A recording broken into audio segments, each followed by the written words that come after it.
Olá, pessoal, sejam bem-vindos mais uma vez. Esse é o podcast da Archer Education. Estamos aqui numa parceria com o Jornal da Orla, aqui em Santos, no programa Papo de Commodities. E hoje nós vamos falar sobre o efeito das queimadas na safra de cana 24-25, que vai ser um negócio que já está pegando todo mundo aí de calça curta. Nós vamos falar mais sobre isso. Estou aqui hoje com o Luiz Cláudio e com o Tarsilo Rodrigues, e vamos iniciar aqui a nossa conversa. Lembrando que a Archer Education é uma empresa que tem como principal objetivo capacitar profissionais do agronegócio, e depois vocês dão uma olhadinha no nosso site aqui embaixo. Bom dia, Luiz. Bom dia, Tarsilo. Bom dia, Arnaldo. Bom dia, Arnaldo. E agora, hein? O que será que vai acontecer, hein? Essa queimada aí foi brava, hein? Foi intensa, Arnaldo. Foi uma coisa assim que não acontecia há muito tempo. A intensidade, né? A extensão que foi afetada pelos incêndios é muito grande.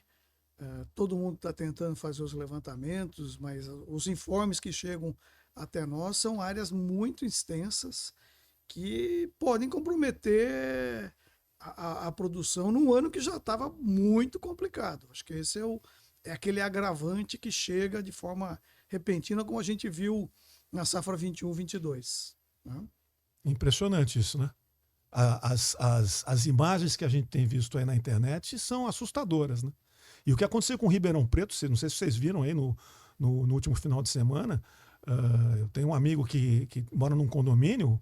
O fogo estava a 1 quilômetro da casa dele. 1 quilômetro não é nada, 1 quilômetro não é nada, com aquele vento que estava em Ribeirão. Uhum. Tinha gente que estava ilhada, praticamente ilhada. Impressionante. Quer dizer, o estrago que nós vamos ter vai ser... E outra coisa, né, Tarsilo? Eu acho que não só essa safra que ainda está correndo, mas você não acha que isso pode afetar a safra do ano que vem também? Assim, porque está pegando a cana que está sendo plantada? Arnaldo, é bastante complexo, né? Você avaliar tudo isso.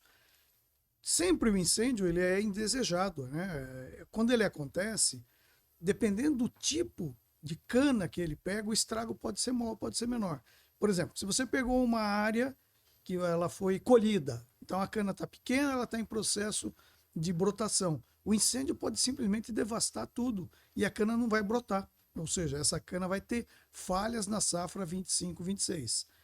Se é uma cana, por exemplo, que você ia cortar, programado para cortar em outubro, você tem que antecipar o corte dela, né, para que você não perca a cana.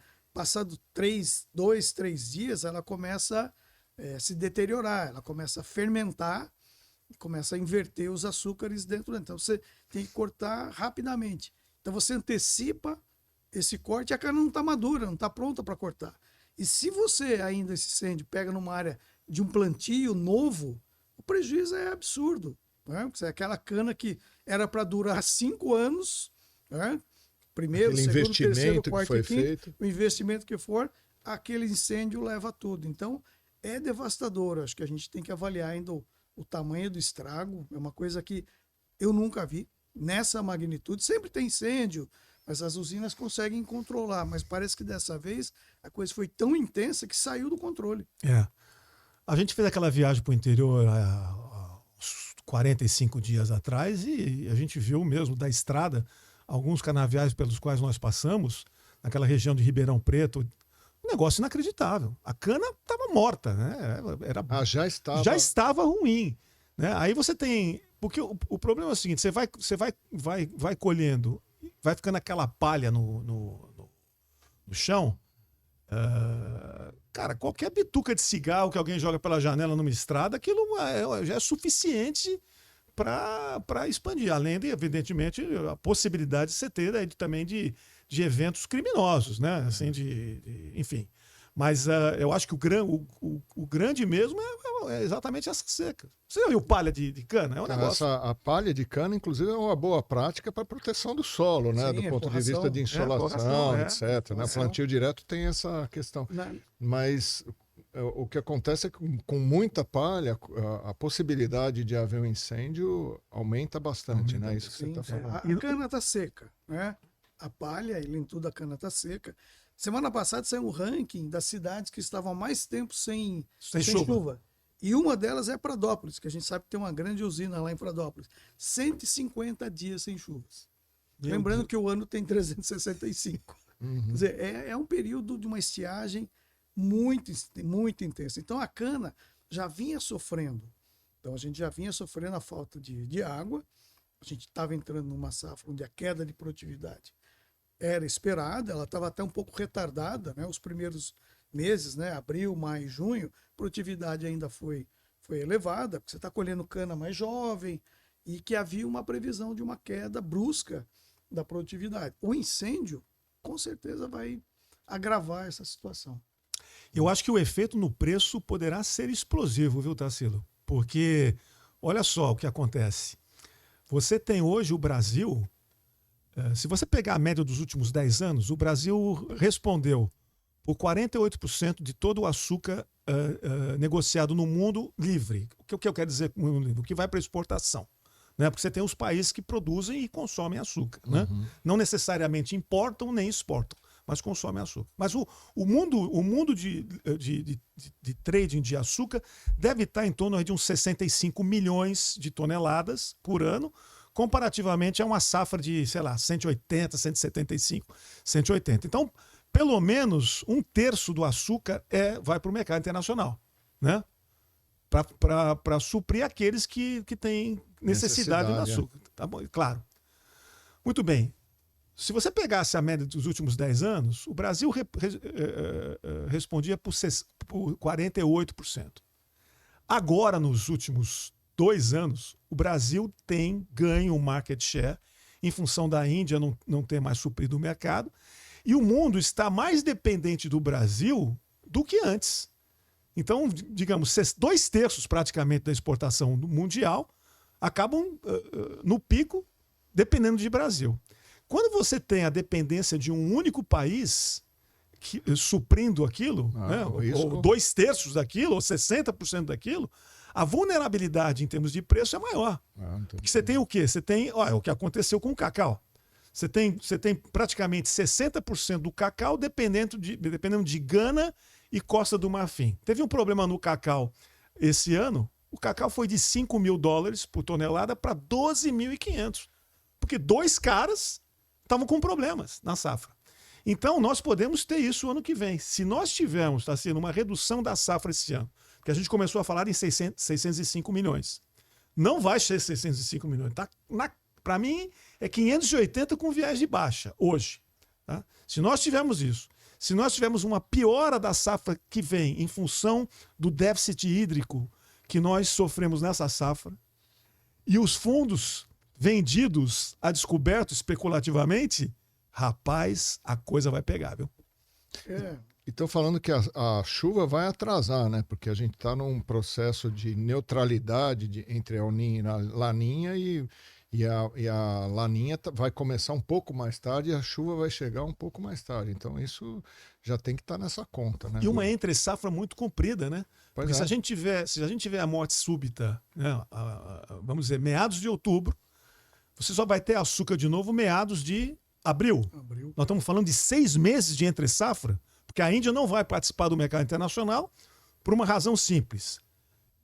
O mercado interno dela está negociando a preços maiores que o mercado internacional. Então não faz nenhum sentido que e outra coisa, o Narendra, o primeiro-ministro, está querendo controlar a inflação. O açúcar é um bem de primeira necessidade, né?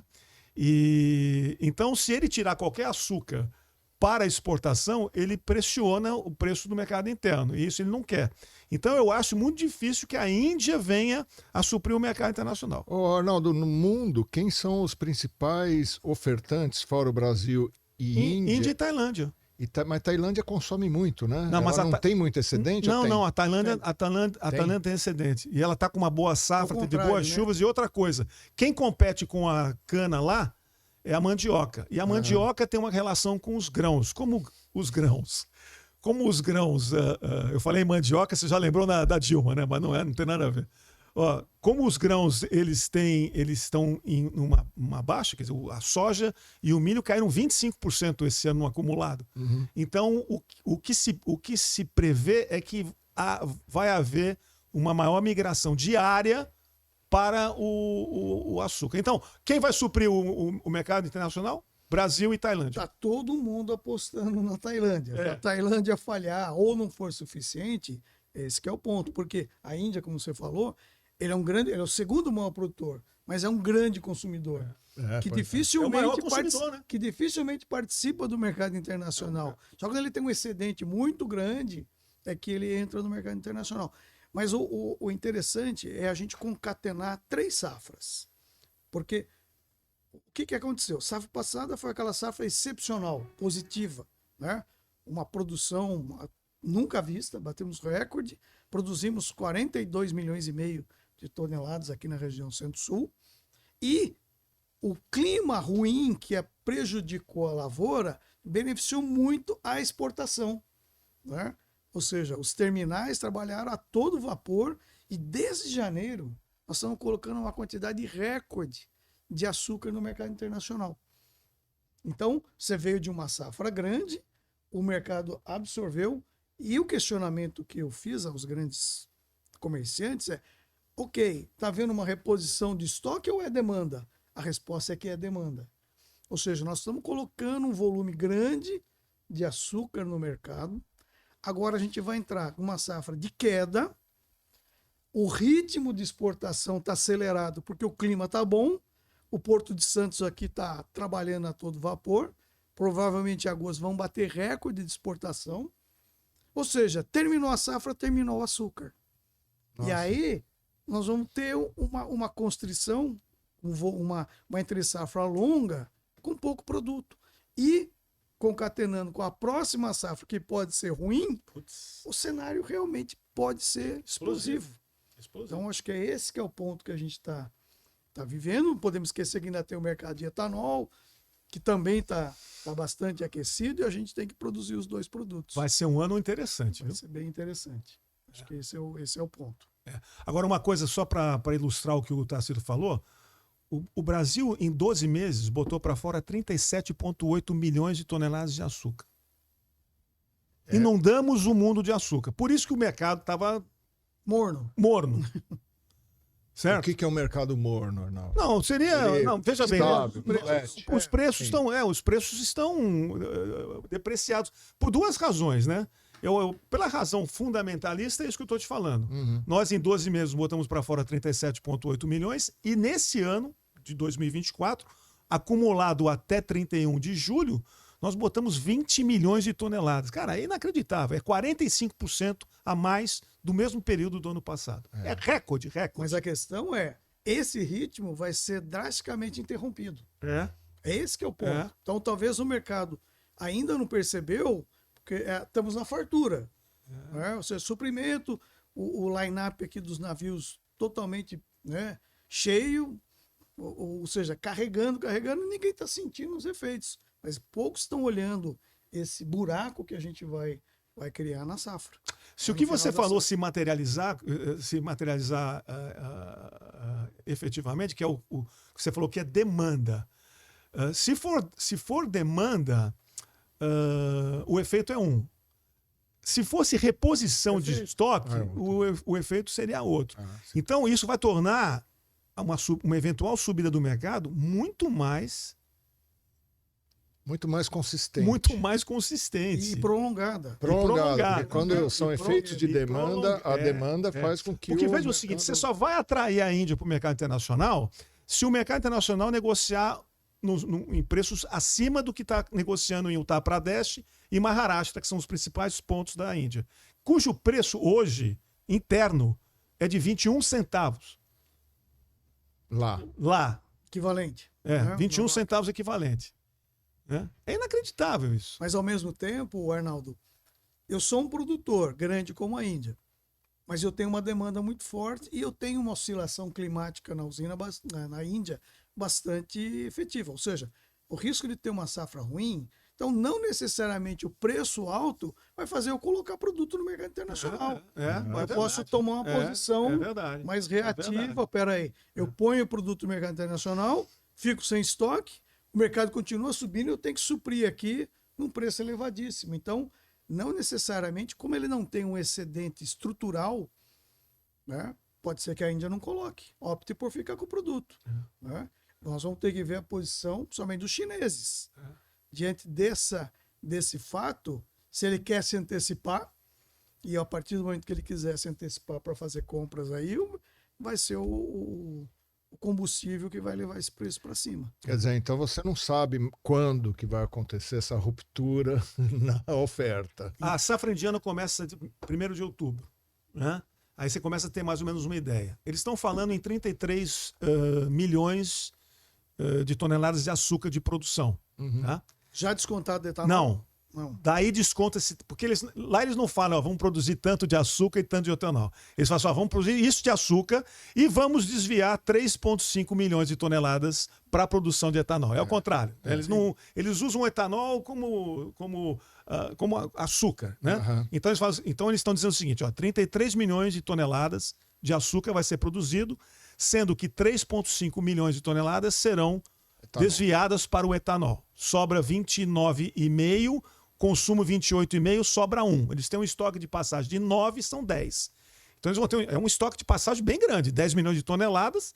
É um consumo, né, levando em consideração que a Índia consome praticamente 28 milhões ou 30 milhões, nós estamos falando de 2 milhões e meio. É confortável, são 4 meses de consumo. Mas, no passado, quando eles tiveram um estoque grande, na pandemia, você vê que eles despejaram 11 milhões de toneladas. Vai acontecer isso? Não vai. Por quê? Primeiro, porque o mercado interno está muito aquecido. E segundo, porque existe essa preocupação de aumentar a produção de etanol, até por uma questão de saúde pública, mas o verdadeiro motivo é o petróleo, né? A Índia é um grande consumidor de petróleo, ela depende 82% do petróleo da importação, então ela quer diminuir o custo dela de coisa.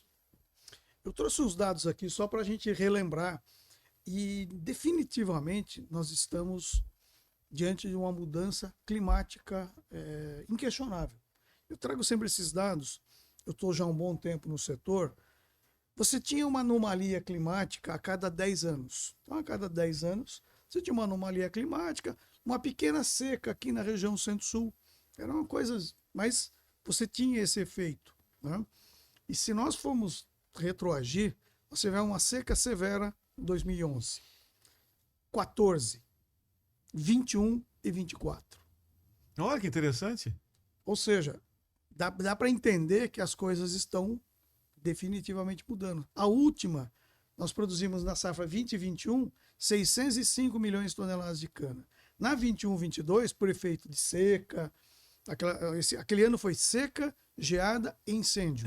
Numa magnitude menor os incêndios. Nós perdemos 80 milhões de toneladas. A geada foi forte. A geada foi forte, mas perdemos 80 milhões de toneladas. Esse ano a gente não tivemos uma geada, nenhuma entrada significativa, mas a seca é tão intensa quanto a de 21 e os incêndios são maiores. Então, o efeito nesta safra e na próxima pode ser devastador. Se a gente pensar em 80 milhões de toneladas, que nós perdemos, esse ano, que talvez a gente atinja 600, a gente pode perder 50, 60 milhões de toneladas na próxima safra, que seria caótico. Drástico. Caótico. Agora, como que fica essa conta em relação ao etanol? Porque se você está falando que vai ter menos oferta de açúcar, não menos oferta, mas menos cana para se produzir açúcar e o preço do açúcar vai estar mais alto, qual que é o impacto no etanol?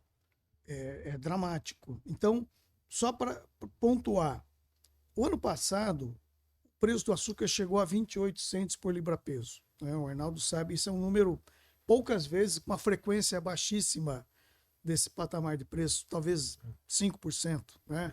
Do tempo, nos últimos 25 anos, chegou nesse patamar de preço. Houve um investimento muito grande nas usinas em aumento da capacidade de produzir açúcar.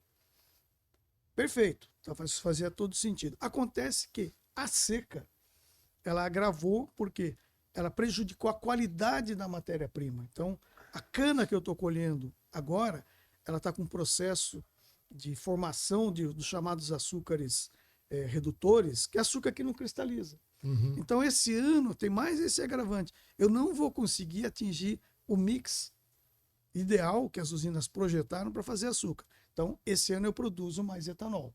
Então, de uma forma não deliberada, mas há uma oferta um pouco maior de etanol. Então, esse ano, safra, ele está equilibrado, porque, além de tudo, a gente tem um incremento do etanol de milho, que está muito bem, obrigado. Depois eu vou até questionar vocês sobre até onde que vai essa benesse do etanol de milho.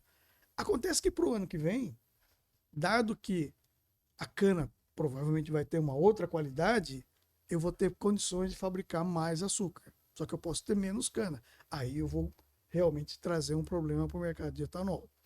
Então, o mercado de etanol ele vai continuar, o mercado de combustíveis continua crescendo e provavelmente não vamos conseguir manter o share que o etanol tem hoje em função de falta de produto, e vamos ter que ceder um pouco de espaço para a gasolina.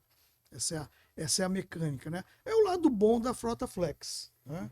Então a gente tem essa flexibilidade, esses problemas acontecem, né? São imponderáveis, então naturalmente você vai aumentar o preço do etanol, perder um pouco de competitividade, o consumidor migra para gasolina. Isso, preço de petróleo sim, flat. Agora, se tiver algum problema no preço do petróleo, aí a coisa vai complicar um pouquinho mais. É que, na verdade, o mercado de petróleo está tão ofertado que a gente não consegue, o petróleo não consegue subir além dos $80 por barril. É impressionante. Está preso nesse intervalo, né? Eu vi um analista essa semana fazendo uma comparação, não tinha feito essa comparação. Ele comparou o preço do barril de petróleo com o ouro. Nunca o barril do petróleo em ouro teve tão barato. Mas assim, na bacia das almas, lá embaixo do... Sabe como é que é? Uhum. Porque o ouro está 2.500, né? O dólar estável, né?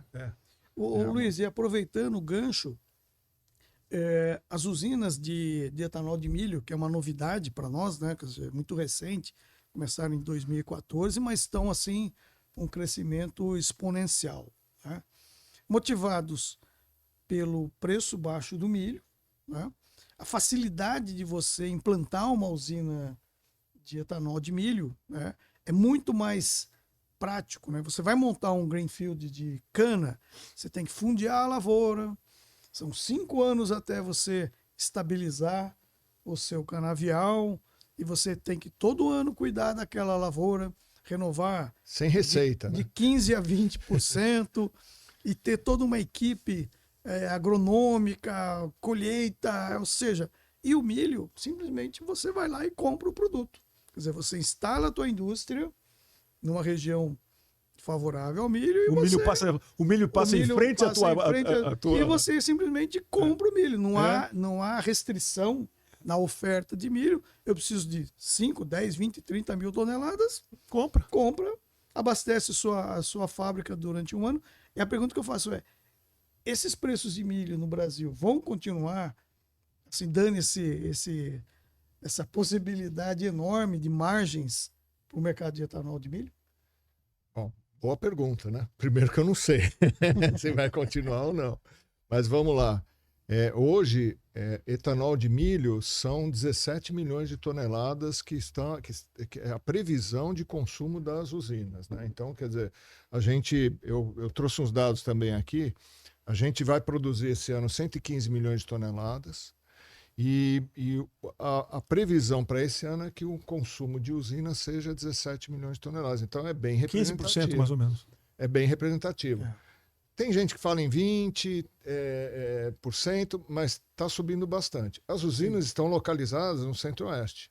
Por quê? Porque o milho é mais barato lá e... abundante, né? E abundante, né? Que mudou, né, essa matriz de milho, né? Antes o milho se produzia bastante no Centro-Sul e agora a safrinha do Mato Grosso, né? Você até a Conab já não é mais safrinha, né? Chamar de safrinha é a safra, né? É a safra. E aí a Conab dá número de 90 milhões de toneladas, aí tem consultoria importante Fala, não, mas tem mais 10 milhões de toneladas. Ninguém sabe direito, né? O Brasil tem um problema de geralmente dados. a Conab bota sempre o número lá em cima, né? Pois é. Então, enfim, eu acho que é uma oportunidade. Eu li um dado, né, que para você produzir, você precisa de 1 tonelada de milho para produzir 400 litros de etanol. 420 a 430. E quanto que você precisa de cana para produzir? 1 tonelada de cana produz quanto? 80 a 85 Você precisa de litros. 5 mil toneladas de cana para produzir a mesma coisa de etanol. Então é 5 para 1. 5 para 1. Quer dizer, essa produtividade, né, da cana, do etanol, acho que deixa as usinas mais competitivas de etanol de milho do que de cana. É que tem uma questão da produtividade da cana, né? Como ela produz muito mais por hectare do que o milho, né? Então isso, na verdade, não é 5 para 1, mas é um pouco menos. É um ponto de equilíbrio interessante. A questão toda, ela vale muito mais do capex, né? Você fazer uma usina de cana vis-à-vis uma usina de etanol de milho. E o custo do dinheiro é alto, então... É o que você falou, não tem área, né? Não tem produção própria, né, de milho. A questão as usinas. O milho não faz açúcar, né? O milho só faz etanol. Então você tem que focar no mercado de etanol.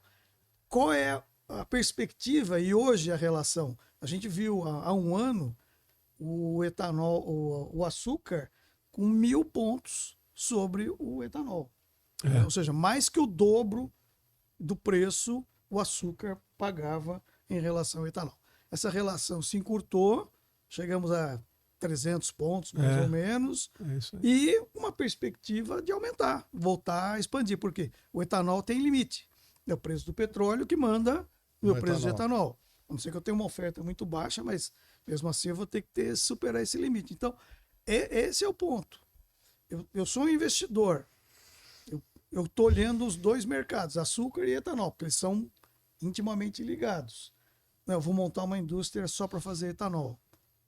Você vai abrir mão do mercado de açúcar. Agora, os tradicionais produtores de açúcar, a cabeça deles é um pouco diferente, né? Ele pensa no açúcar e o etanol.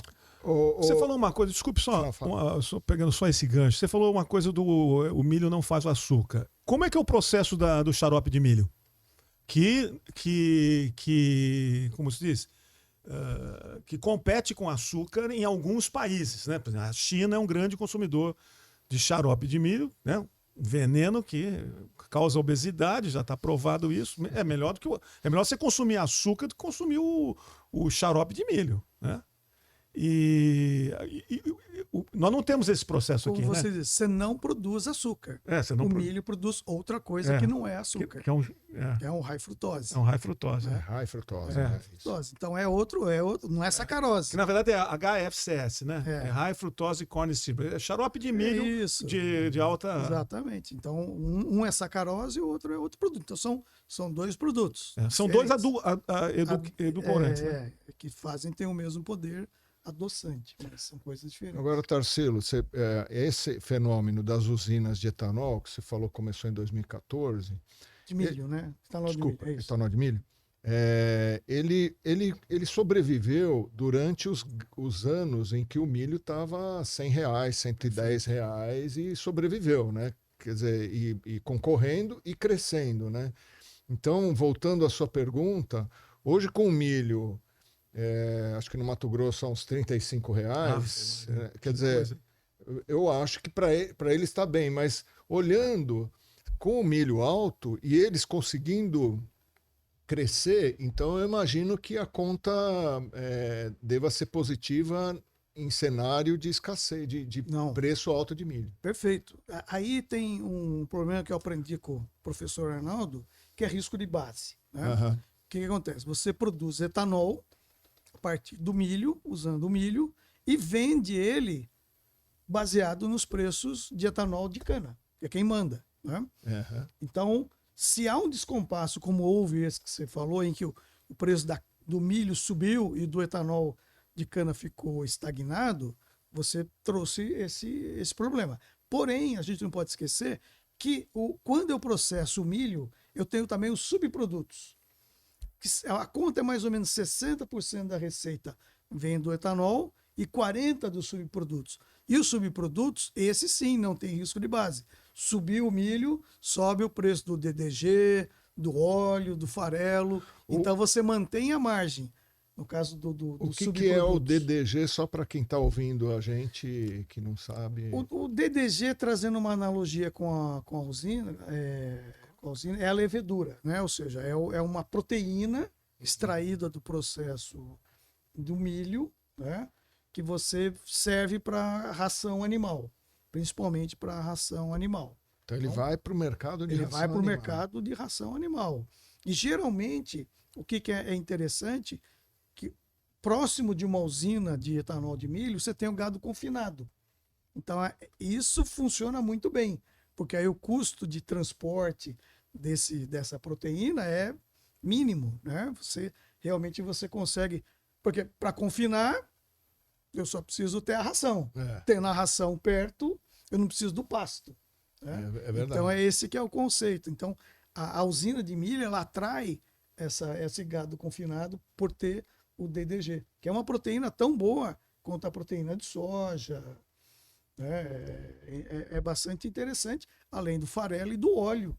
O óleo chegou a preços absurdos há uns 2 anos, durante a pandemia, preços assim absurdos. Então, manteve o equilíbrio da usina de milho. Então, são coisas novas que a gente está aprendendo. Então, mas é interessante, mesmo com o preço do milho alto no Mato Grosso, elas sobreviveram e provavelmente devem ter queimado pouco de margem. Porque o DDG, sim. Queimou porque o DDG tinha uma margem, segurou. Vamos dizer que o etanol ficou no 0 a 0, sem margem, e os subprodutos... Eu acho que o grande desafio do etanol de milho, ele é a biomassa. Né? Porque diferente da usina, em que a própria biomassa gera energia que eu preciso no processo e sou até um exportador de energia, o etanol de milho não. Ele precisa da biomassa. Então, se você vai instalar uma usina, você tem que ter a biomassa próxima. Então, você vai ter que ter uma floresta de eucalipto, alguma coisa nesse sentido para tocar a energia. Esse é o grande desafio. E é a grande diferença do etanol de milho americano. Porque o etanol de milho americano usa o quê como energia? Gás natural. Abundante, conectado, né? É só abrir uma válvula, tá lá o gás, tem seu custo, tem suas variações de custo.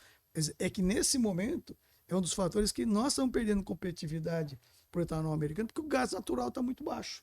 Em função do petróleo baixo. Então, isso barateia muito o custo de produção do etanol americano, e hoje nós, como brasileiros, que éramos os reis absolutos desse mercado, estamos perdendo o mercado exatamente para os americanos, que conseguem produzir o etanol hoje mais competitivo do que o nosso. Lembrando que em 2005 nós éramos o maior produtor de etanol do planeta. E hoje é os Estados Unidos. Hoje, Estados Unidos dobrou em cima da gente. Hoje já não é o dobro, mas é 60 bi para 35, né? Vamos pensar impressionante, assim. Né? Então é impressionante.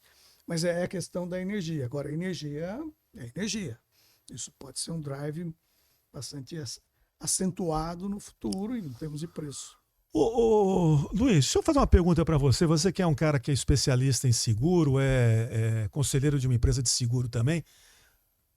Isso que aconteceu nas queimadas nas usinas, tem seguro para isso? Então, geralmente não. Né? Geralmente o seguro, quando é um seguro de produção desse jeito, de diminuição de produtividade, é um pouco mais escasso. Né? Existem alguns modelos de seguro, que são seguros paramétricos, que estão vindo e estão aumentando a sua participação no mercado ainda muito timidamente. O seguro paramétrico ele não segura o que está no chão, ele segura a chuva. Explica o que seria, o que é um seguro paramétrico. Seguro paramétrico é um seguro onde você tem um indicador, que você mede de acordo com aquele indicador. Então, se choveu menos, de acordo com os indicadores, a seguradora paga. Não precisa olhar se quebrou, se pegou fogo. Ela vai olhar aquela região e vai dizer assim, ó, choveu menos do que a média... o que a gente tinha contratado. Quantos milímetros a menos chover, eu vou te pagar uma indenização. É mais ou menos assim que funciona. É, desse jeito. Quer dizer, mas...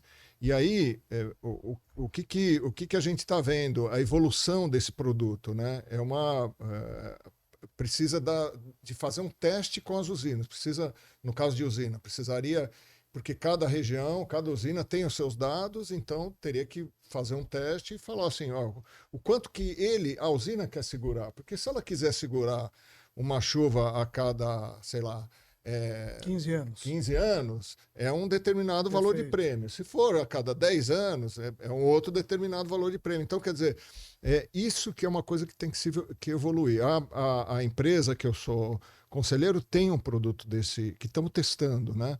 Um produto com essas características. Se uma usina quiser comprar um seguro contra esse tipo de incêndio, não tem. Olha, especificamente, eu acredito que não, né, Luiz? Acho que não, não tenho certeza, acho que não. Qual que é o ponto aqui? A seguradora, para pagar esse incêndio, ela vai querer saber se foi criminoso ou não. Porque se for criminoso, não tem indenização. A não ser que tenha sido contratado na apólice. Mas a questão de seguro, a gente até fez um programa aqui sobre seguro, né? Fizemos. E assim, é uma coisa que o Brasil precisa evoluir, né? O país como um todo precisa evoluir. E Luiz, só pegando um gancho, como aquilo que eu falei, o centro-sul do Brasil, principalmente, era um reloginho em termos de chuva. Né? Você tinha um regime de chuvas muito claro, muito constante. Dificilmente você tinha esse tipo de... era afetado. Como eu falei, é só lembrar o que aconteceu nos últimos 15 anos. Então, se torna necessário essa proteção porque mudou. Da mesma forma que não se falava em irrigação aqui no Centro-Sul. Porque o regime de irrigação é caro. Todo mundo sabe que é um sistema caro, mas hoje já mudou. Então, as usinas já estão fazendo irrigação de salvamento. Por quê? Porque o regime mudou. E quando você tem esse regime, você consegue neutralizar boa parte do efeito de uma seca. Tá? Com essas técnicas modernas de irrigação, que continuam sendo caras, mas já mudou a cabeça das usinas. Né? Elas pensam hoje na irrigação aqui no Centro-Sul como não pensavam há 20 anos. E tem que mudar a cabeça da mesma forma para o seguro. Não tem dúvida. Principalmente um seguro paramétrico como esse, que faz todo sentido e ele é descomplicado. Né? Extremamente descomplicado. É índices, né? Você contrata o índice, eu quero 10, 15 anos, tá lá o índice, foi menos. Paga, né? Paga, não precisa nem ver. Né? Então, na verdade, o conceito é um seguro para chuva, é um derivativo, na verdade, Arnaldo. Porque você está fazendo um seguro para a quantidade de chuva que cai. Né? Caiu menos, você paga. Caiu mais, você não paga. Então, e aqui no Brasil, nos Estados Unidos, esse produto tem, inclusive, cotação na Bolsa de Nova York, de Chicago. Quer dizer, que é um seguro, na verdade, um índice pluviométrico, né? Então você pode até tomar posição, né? Interessante. Quer dizer, uma empresa uma transportadora que faz rotas e é impactada pela chuva, ela pode fazer uma posição nisso, nesse derivativo. É um outro produto, né? Mas agora, do ponto de vista de seguro climático, né? Existe uma complexidade, e aí não é só no Brasil, é no mundo inteiro, né? O seguro climático, ele tem um componente catastrófico. Qual que é o ponto aqui? Por exemplo, eu vou dar o exemplo de carro.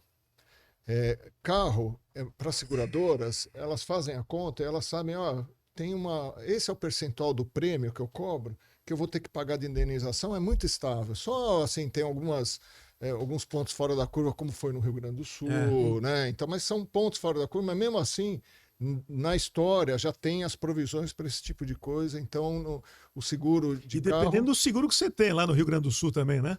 Ou todo seguro você... Quem perdeu o carro nessa... Será que o seguro... Foi indenizado. Foi indenizado? Claro, até a Porto teve...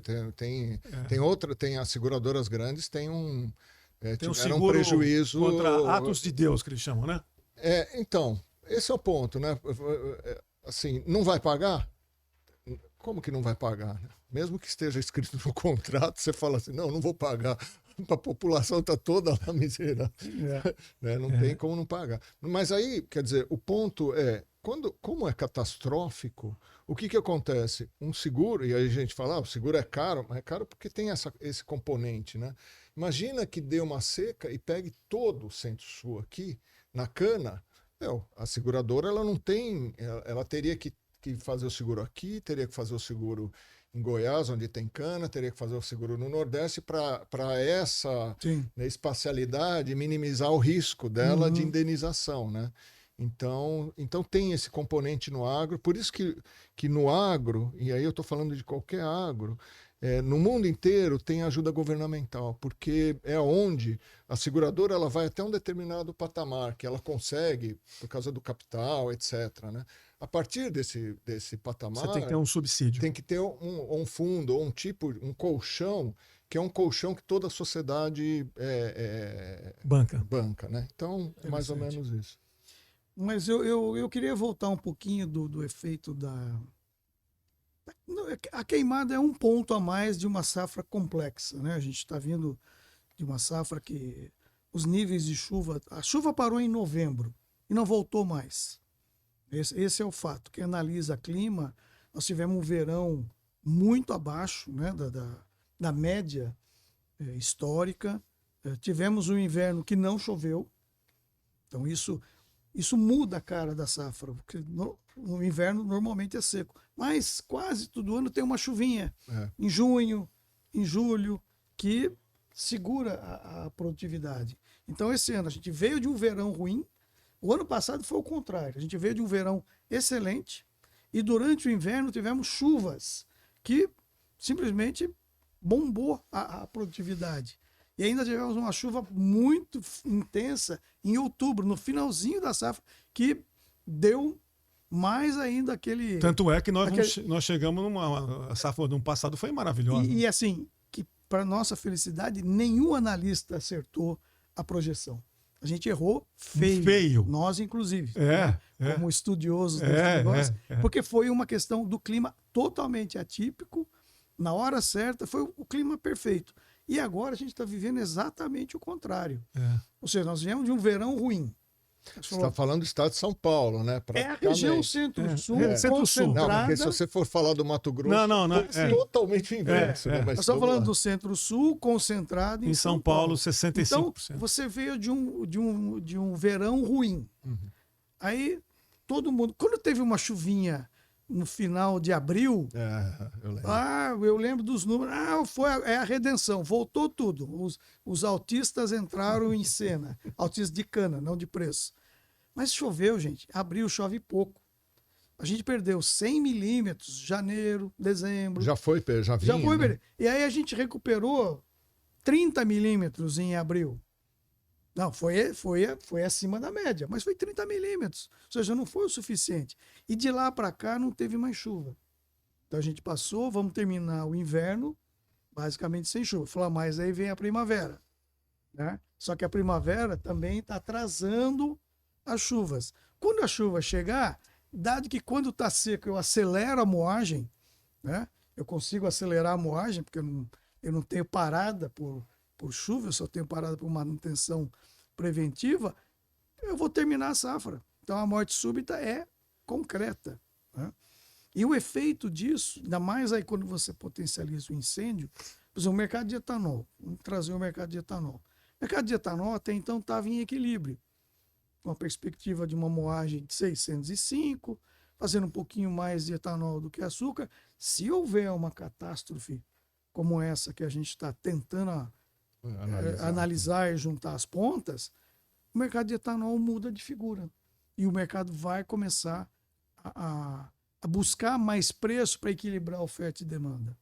Então, nós da Archer Education temos o nosso curso de etanol, né? Ou seja, a inteligência da comercialização de etanol no mercado de combustíveis, onde a gente traz todos esses elementos que compõem uma safra. E as mudanças são muito drásticas.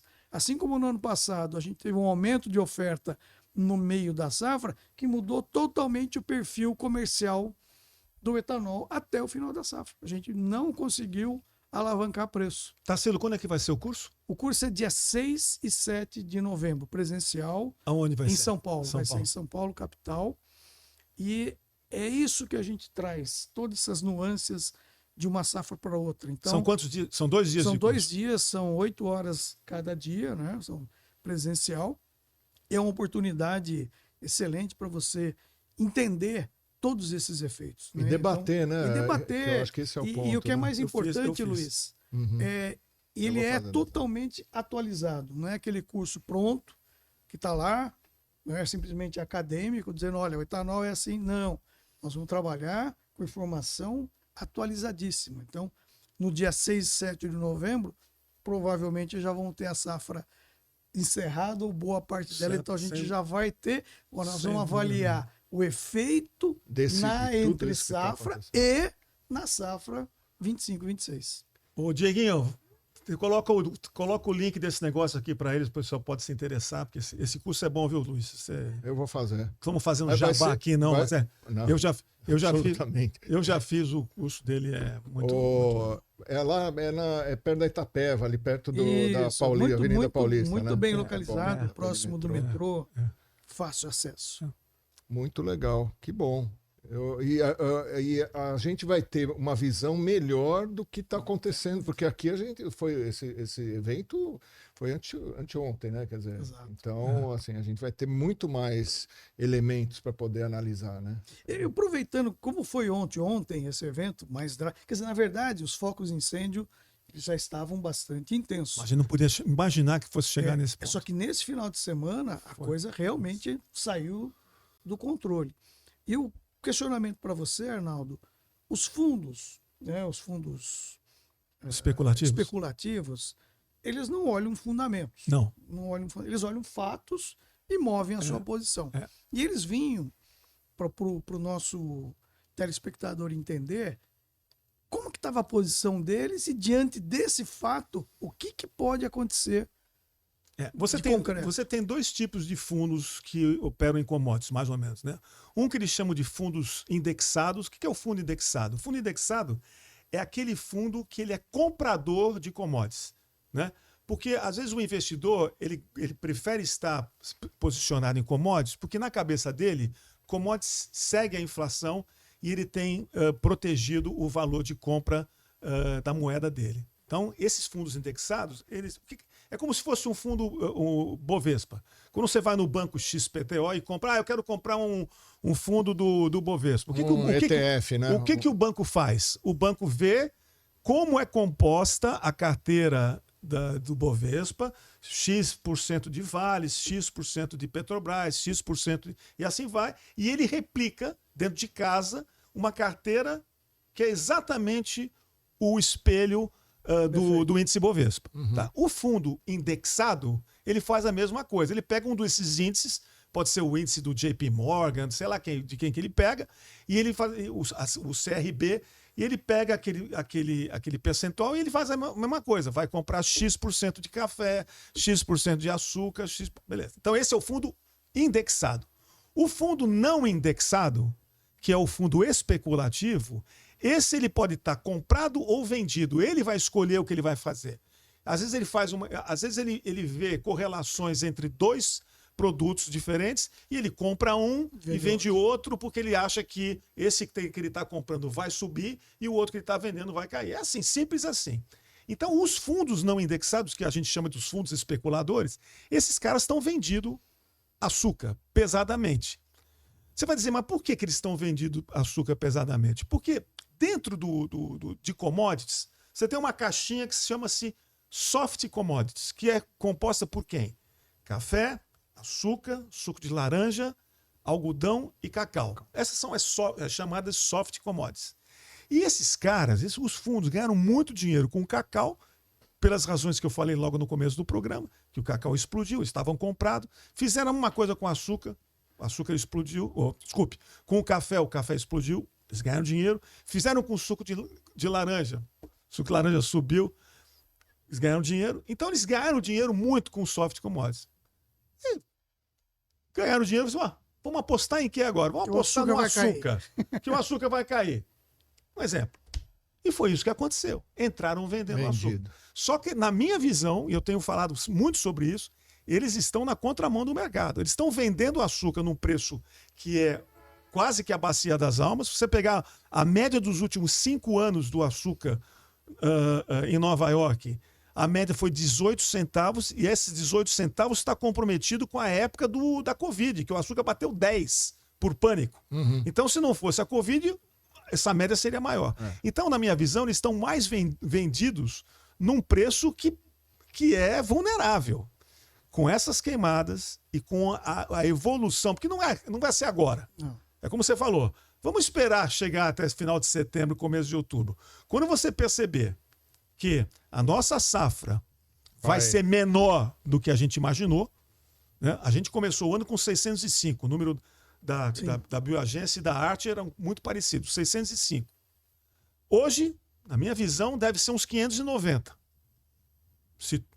Nessa condição. Então, se você tiver, por exemplo, um número de 590 se concretizando e a percepção de que o efeito da queimada nos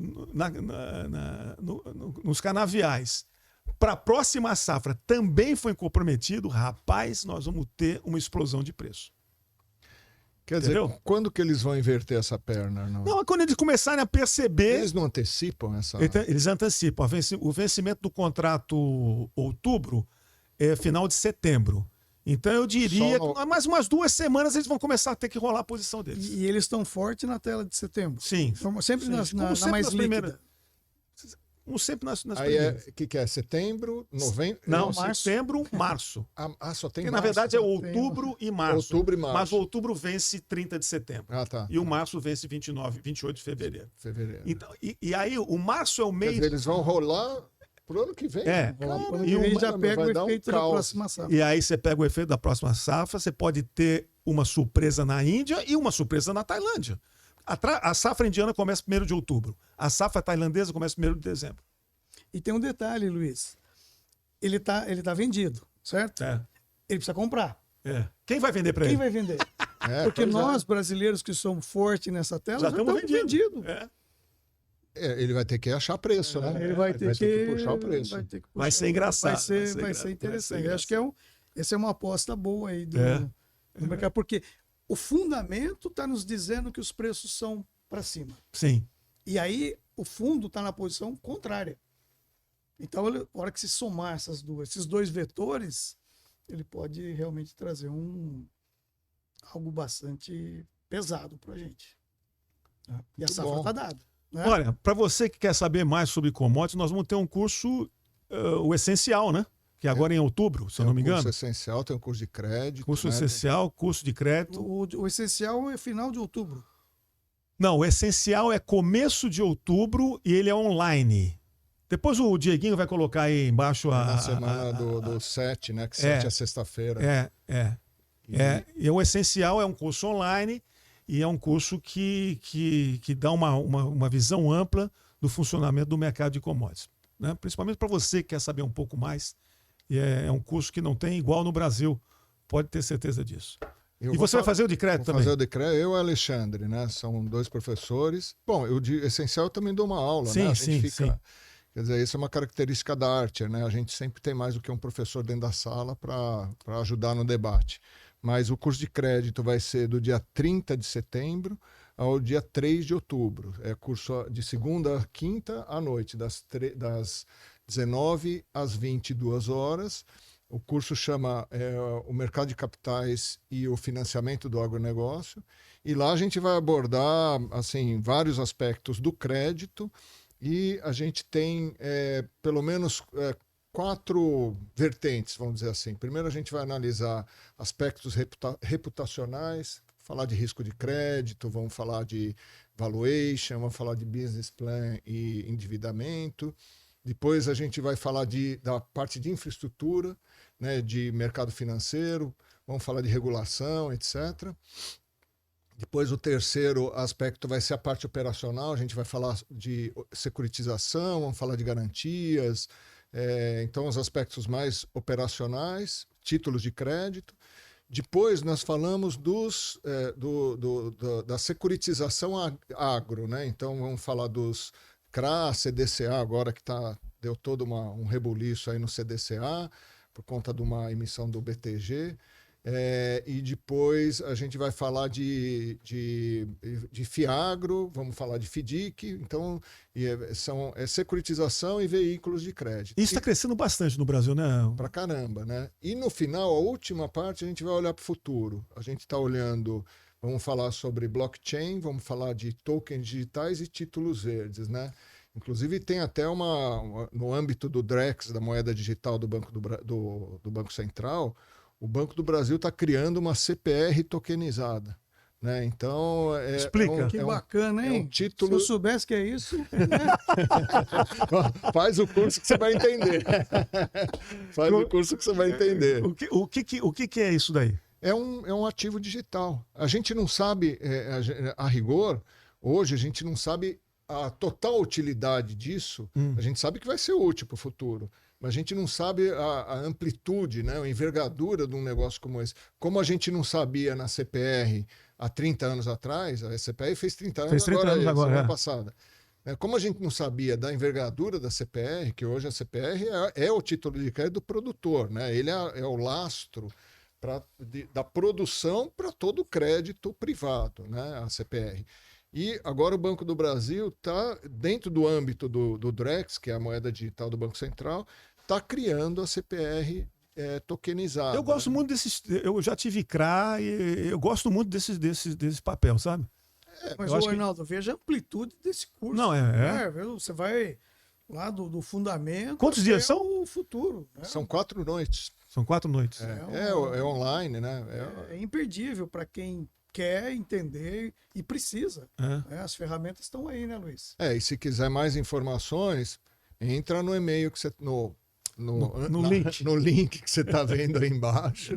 E-mail de velho. Mas vem cá, eu gosto muito desses papéis aí, CRA, esse negócio todo. É que eles têm, assim, embora você corra risco de crédito do emissor, você tem um rendimento alto porque não tem... E você tem mercado secundário também, né? Tem mercado secundário. Você não tem pagamento de imposto de renda para pessoa física, né? Sobre rendimento. Pessoal, o papo está muito bom, mas Luiz, 30 segundos para você finalizar aí a sua participação do nosso podcast aqui. Bom, falar que eu gostei muito desse podcast. Uma coisa interessante é a gente ficar atento para o milho, né? Quer dizer, isso vai entrar na matriz de demanda de milho, né?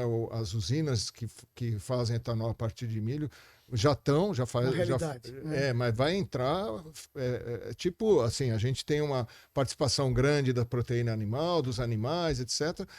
É um outro player interno que é importante, demandando milho, né? E temos todo o mercado internacional que a gente já exporta bastante, então tem que ficar atento nesse ponto. Arnaldo.